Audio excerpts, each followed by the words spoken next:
এই দিনগুলোকে ফজিলতপূর্ণ মনে করে রোজা, ইবাদত, কোরআন তেলাওয়াত, জিকির আজকার করা। এই দিনগুলোর মধ্যে একটি হলো আরাফার দিন। 9 তারিখ আরাফার দিন। এই দিন সম্পর্কে আল্লাহ রাসূল সাল্লাল্লাহু আলাইহি ওয়াসাল্লাম সহিহ ইবনে হিব্বান হাদিস গ্রন্থের মধ্যে আল্লাহ রাসূল বলেন, আরাফার দিন আল্লাহর কাছে এমন দামি, এমন ফজিলতপূর্ণ।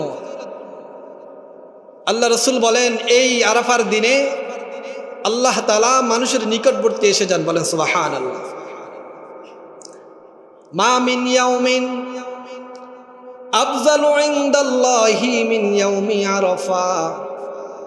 বিশ্বনবী বলেন, জিলহজ মাসের 9 তারিখ আরাফার দিনের চাইতে আল্লাহর কাছে আর কোনো দিন হতে পারে না। অর্থাৎ এই দিনের ফজিলত আল্লাহর কাছে অনেক বেশি। বিশ্বনবী বলেন, ইয়ানজিলুল্লাহু তাবারাকা ওয়া তাআলা ইলা সামাঈদ দুনিয়া।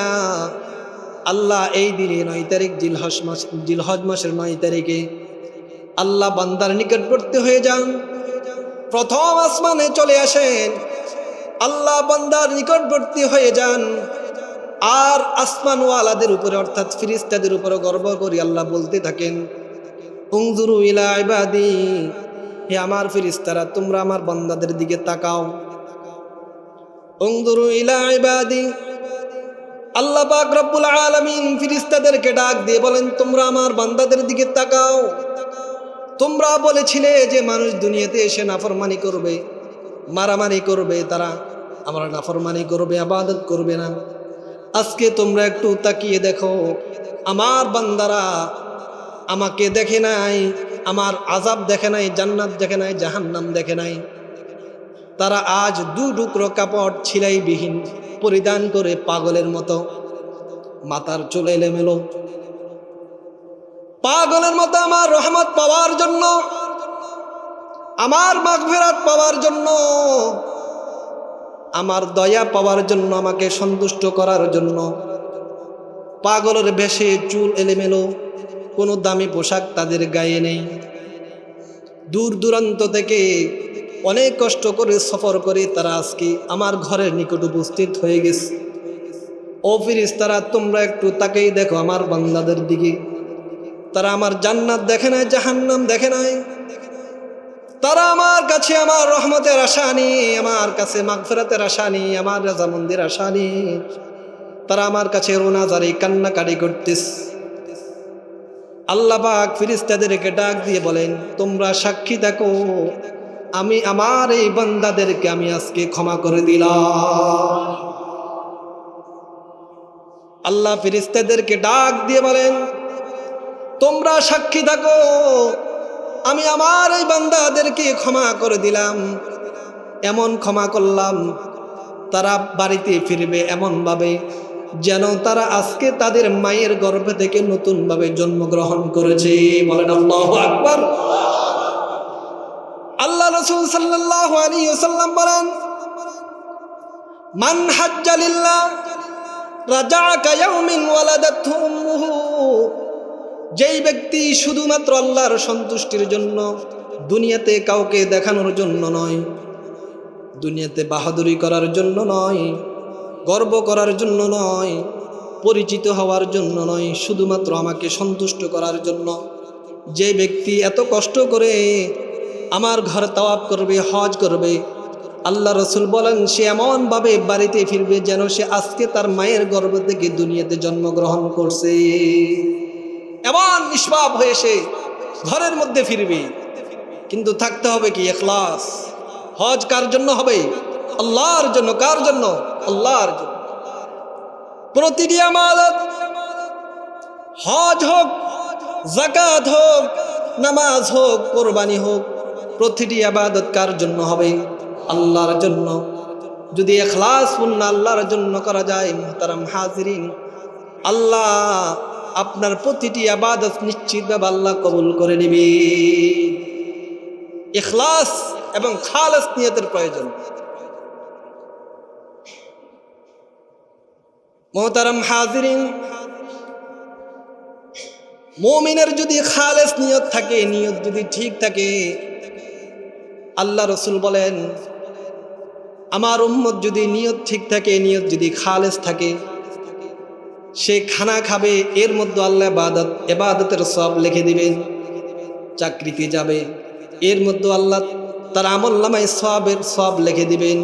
সে ব্যবসা করবে, যদি নিয়ত ঠিক থাকে আর শরীয়ত সম্মত হয়ে থাকে, কাউকে ধোঁকা না দেয়, হালাল ইনকামের জন্য, হালাল রুজির জন্য সে ব্যবসা করে, তার প্রতিটি কদমে কদমে আল্লাহ নেকি লিখে দিবে।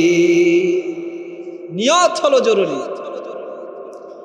আর যদি নিয়ত ঠিক না থাকে, আপনার নিয়তের মধ্যে সমস্যা আছে, আল্লাহর জন্য না মানুষকে দেখানোর জন্য, মানুষ আপনাকে হাজি বলবে, মানুষ আপনাকে নামাজি বলবে, মানুষ আপনাকে অনেক বড় দানবীর বলবে, এই জন্য যদি আপনি ইবাদত করেন, শুধু নামাজও যদি নিয়ত ছাড়া, নিয়ত যদি ইখলাস না থাকে, নামাজ পড়লেও সওয়াব পাওয়া যাবে না।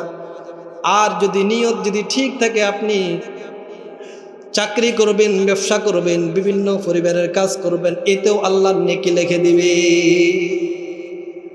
এই জন্য নিয়তকে খালেস করা। নিয়ত যদি ইখলাসপূর্ণ না থাকে, আপনি ইবাদত করেও সওয়াব পাবেন না।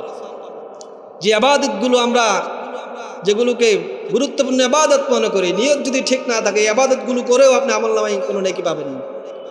আর যদি নিয়ত ঠিক থাকে, আমি আমার পরিবারের জন্য, হালাল রুজির জন্য, তারা যেন সুন্দরভাবে ইবাদত করতে পারে, এই জন্য আমি তাদের জন্য হালাল রুজির জন্য ব্যবসা করতেছি, চাকরি করার জন্য যাইতেছি, এই নিয়ত যদি থাকে, আপনার প্রতিটি কদমে কদমে আল্লাহ নেকি লিখে দিবেন। বলেন সুবহান। আল্লাহ রাসূল বলেন, তুমি তোমার পরিবারের প্রত্যেকটি সদস্যর যে মুখের মধ্যে এক একটি লোকমা উঠিয়ে দিচ্ছ, রুজি করে তাদের জন্য খাবারের পোশাকের ব্যবস্থা করতেছ, এই প্রতিটি টাকার বিনিময়ে আল্লাহ তোমার আমলনামায় নেকি লিখে দিবেন। বলেন সুবহান। নিয়ত ঠিক থাকতে হবে। নিয়ত যদি ঠিক না থাকে, ইবাদত করে সওয়াব পাওয়া যায় না। আর যদি নিয়ত ঠিক থাকে, যেগুলোকে আমরা ইবাদত মনে করি না, দৈনন্দিন কর্ম করেও আপনি ইবাদত নেকি কামাইতে পারবেন। বলেন সুবহান।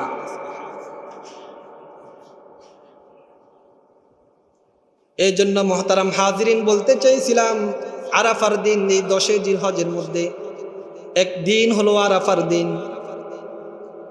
এই দিন আল্লাহর কাছে অনেক দামি। পয়গম্বর আরবি সাল্লাল্লাহু আলাইহি ওয়াসাল্লাম বলেন, আল্লাহ এই 9 তারিখে যেই পরিমাণ জাহান্নামীদেরকে জাহান্নাম থেকে মুক্ত করে দেন, অন্য কোনো দিন আল্লাহ এই পরিমাণ জাহান্নামীদেরকে মুক্ত করে দেন না। সবচাইতে বেশি আল্লাহ এই 9 তারিখ অর্থাৎ আরাফার দিন আল্লাহ সবচাইতে বেশি জাহান্নামীকে আল্লাহ জাহান্নাম থেকে মুক্ত করে দেন। বলেন সুবহান। এই জন্য এই দিনের কিছু আমল রয়েছে। আল্লাহ রসুলের হাদিস থেকে কয়েকটি আমল এই 10 দিনের মধ্যে পাওয়া যায়।